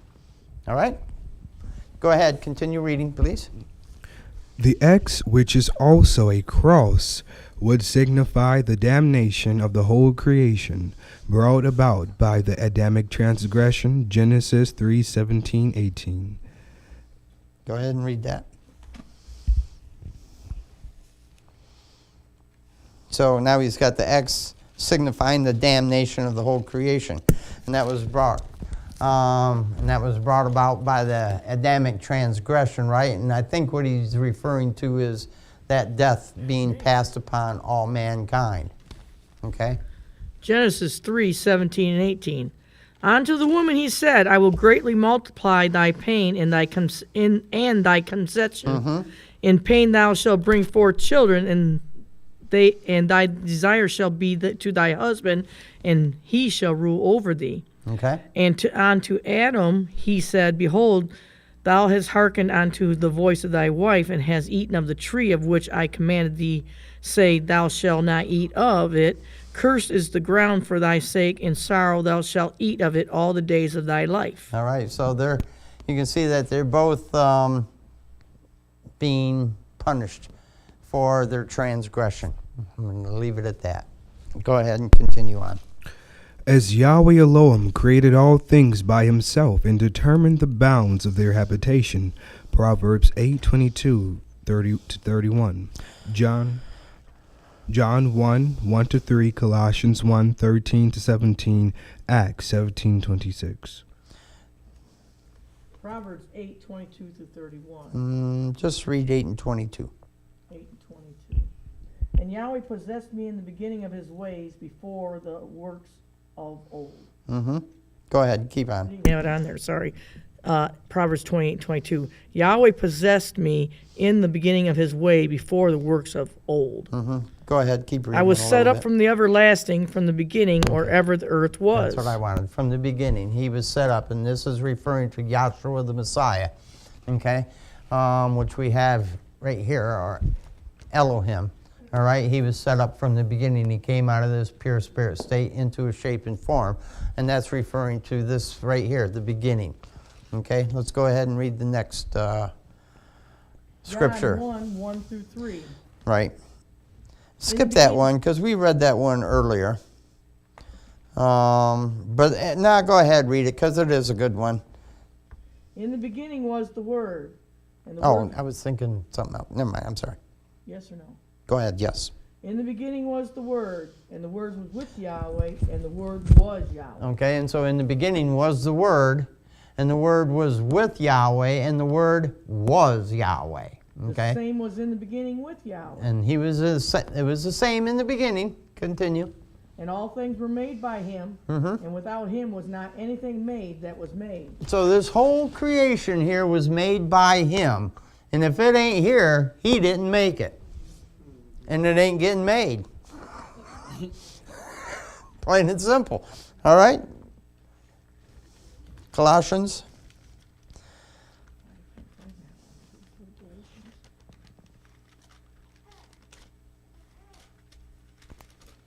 Oh, yeah. There it is, Colossians what? 1, 13 Colossians through 17. 1:13 and 17. Who had delivered us from the power of darkness Right, and who's delivered us from the power of darkness? and translated us into the kingdom of his dear Son, And translated us into the kingdom of his dear Son. in Continue. whom we have the redemption through his blood, Right, and it's through his blood we have that redemption. Continue. even the forgiveness of sins. And forgiveness of sins. Who is Because the Yahweh said, I will remember their sin no more. Continue. who is the image of the invisible El, Right, and he, Yahshua the Messiah here, is the image of the invisible Elohim. the first Yahweh cause Elohim, the first cause of all creation. of all creation. For by him we are all things created. For by him were all things created that are in heaven and that are in earth, visible and invisible. Right, so by him all things were created, visible and invisible, in heaven and on earth. Whether there Okay. be thrones or dominions, Right. or principalities or powers, Yep. all things were created by him and for him. Yeah, And he is before all things, and in Right. him all things have been permanently placed. all right, and all things are permanently placed. Just as when he took on that shape and form, these attributes took on a set shape and form, and they were permanently placed. Continue. And as Adam, who was made in Acts 17:26. yes, Acts 17 and 26. And hath made one and has made of one man all nations of men for to dwell on all the face of the earth, and have determined the times before the appointed and the bounds of their habitation. Okay. Go ahead and read on. And as Adam, who was made in his likeness and image, determined the names of all the beasts of the field, and the cattle, and the fowls of the air, Genesis 2:18-20, King James Version. Yeah, keep reading. And as Joshua the Messiah determined our salvation for us, Acts 2:22-23. That I do want to have read. I'm not worried about the King James, because Adam, here, Yahweh had brought all the creatures before Adam to see if there was a helpmeet, and also for Adam to name them. And when he seen that there was no helpmeet there for him, that's when he put Adam into a deep sleep and brought the woman out. Continue. Acts 22, 20, or Yep. 2, 22 through 23. Ye men, sons of Israel, hear these words. Joshua of Nazareth, a man approved of Yahweh, among you by miracles and wonders and signs, which Yahweh did by him in the midst of you, as ye yourselves also know. Him being delivered by the determinate counsel and foreknowledge of Yahweh, ye have taken, and by the wicked hands have crucified and slain. So that's what they did. Yahweh had it all pre-planned out that that's what they were going to do, and they did. They followed Yahweh's purpose and plan. And they put Joshua on this cross, and they crucified him and slayed him. And can continue on. So does the Y chromosome acts as the determiner of the species whether one shall be masculine or feminine. Yep. This brings us down to the point of considering what the Y in the XYY cells stand for. It positively and definitely stands for Satan or Lucifer, whom Yahweh created to be his own adversary. Isaiah 45:7, Ezekiel 28:11-19, Isaiah 14:11-20, Matthew 4:10, Colossians 1:16. Yeah, we just read Colossians, so I'm not going to worry about that. Let's go ahead and get to Isaiah 45:7. Isaiah 45:7. I am Yahweh, and there is none else. There is no Elohim beside me. I girded thee, though thou hast not known me. Right. So there's nobody else besides him. And he certainly, I don't know about an adversary to Yahweh, because I think Yahweh created him for a purpose, but he's our adversary for sure, you know. And I think that's kind of what he means here too. Ezekiel 28:11-19. Moreover, the word of Yahweh came unto me, saying, Son of man, take up a lamentation upon the king of Tyrus, and say unto him, Thus saith Yahweh, thou sealest up the sum full of wisdom and perfect in beauty. Thou hast been in Eden, the garden of Elohim. Every precious stone that was thy covering, and sardius, topaz, and diamond, and beryl, oxen, and jasper, and the sapphire, emerald, and the carbuncle, and gold. The workmanship of thy typewrits and thy pipes were prepared in thee in the day that thou was created. Thou art the anointed cherub that covereth, and I have seen thee so. Thou art the anointed cherub that covereth, and I have set thee so, that thou was upon the holy mountain of Elohim. Thou hast walked up and down in the midst of the stones of fire. Yep. Was that on that? Oh, it's Yeah, all the way to that's- 19. Yeah, that's fine. Okay. That's fine there. That's showing that he had created this guy, and he's nothing but a pain in our butt. Isaiah Continue. 14, you want it all the way? Yeah, let's skip with those and go on to the reading, because we're almost out of time here. I don't want to run too far over. And gave him power over all flesh. It was this evil spirit that caused havoc and was in heaven, and has been and is now causing all of the Right, troubles because he in was the kicked earth. out. He was kicked out of heaven. All right, there was a war in heaven. Michael and his angels fought against Lucifer and his hosts, and Michael and his angels prevailed and kicked Lucifer and his hosts out into the physical, at the beginning of the physical creation.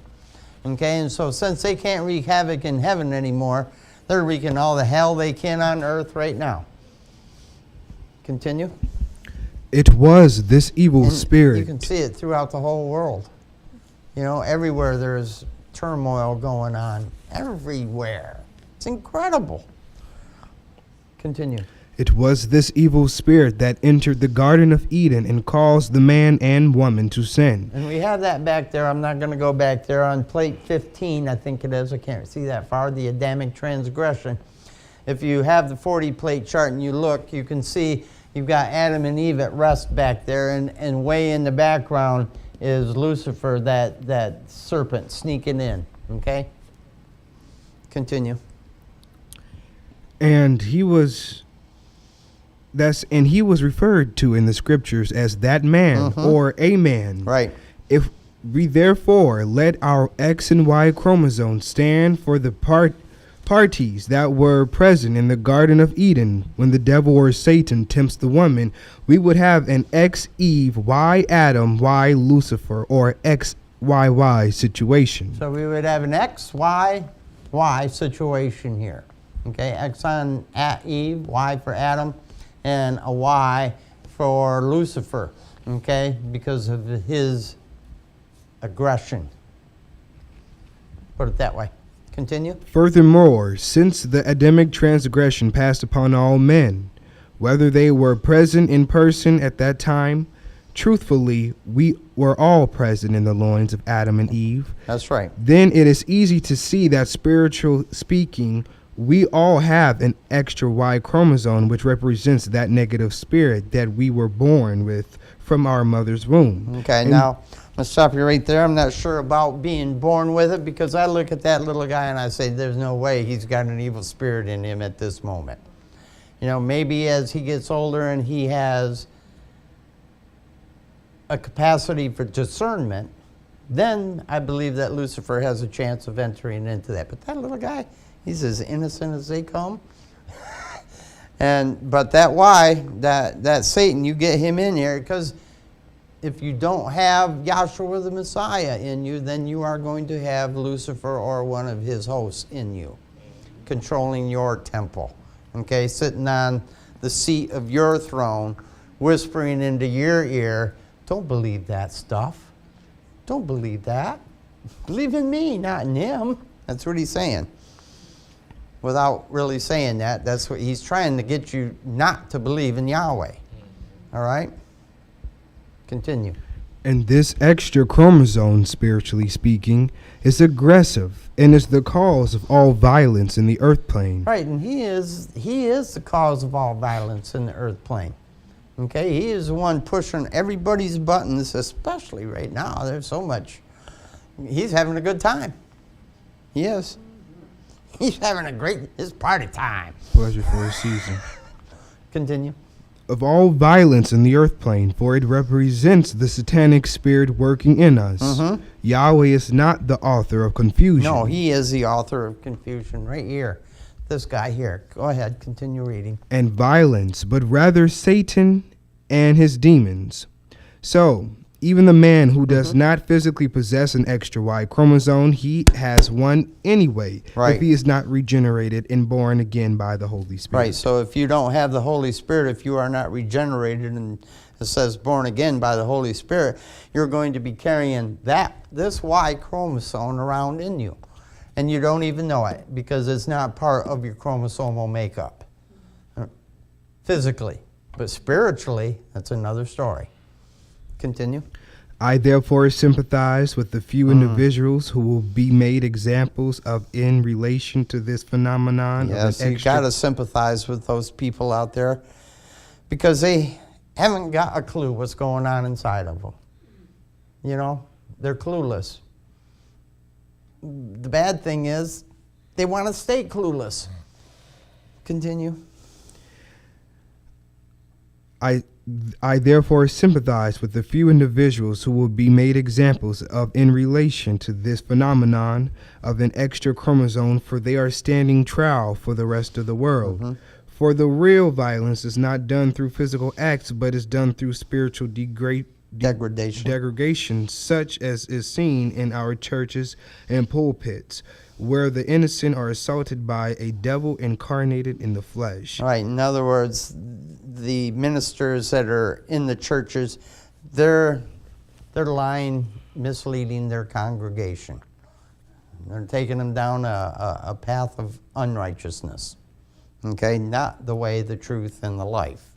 There's very little truth. They mix some truth in there. They got to mix some in there. Otherwise, you wouldn't keep coming back.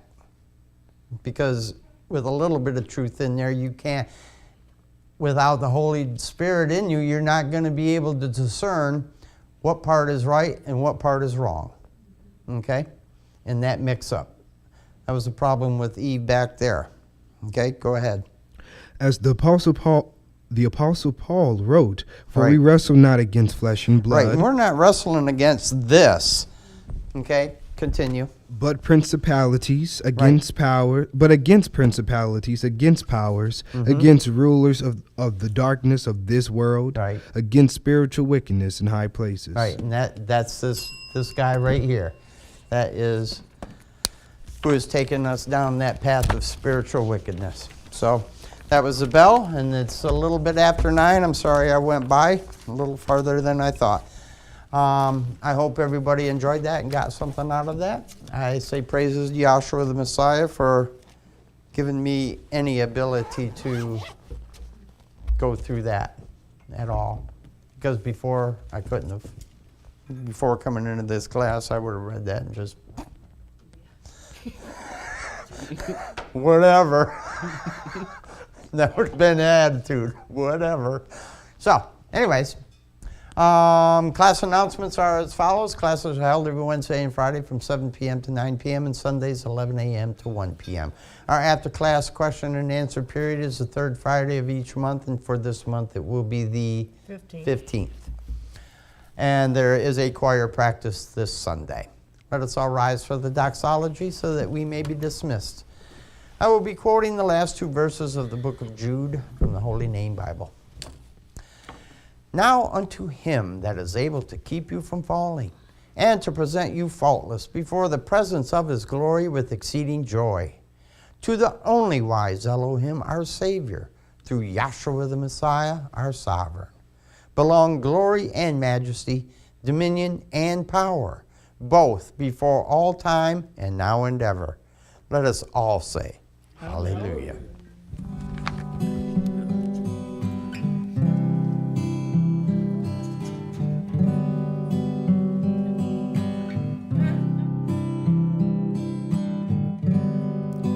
There was this mountain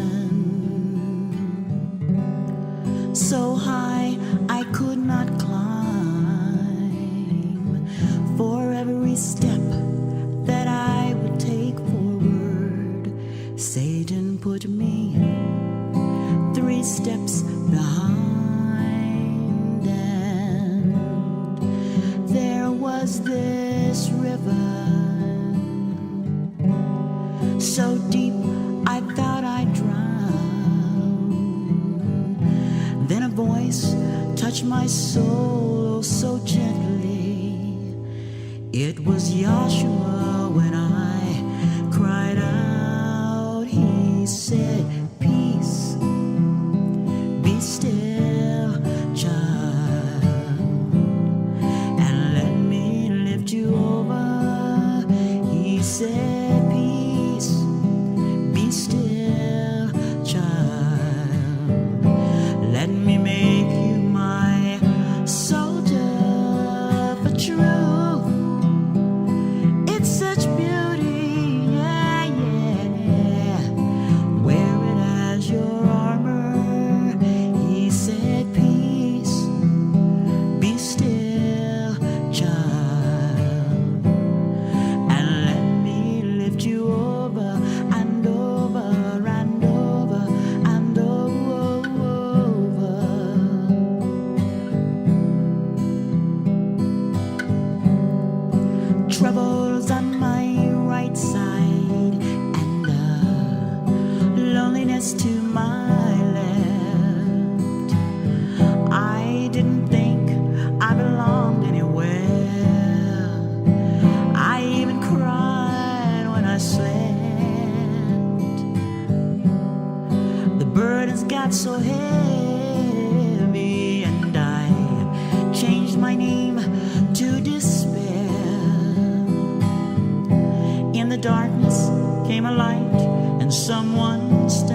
or about shedding off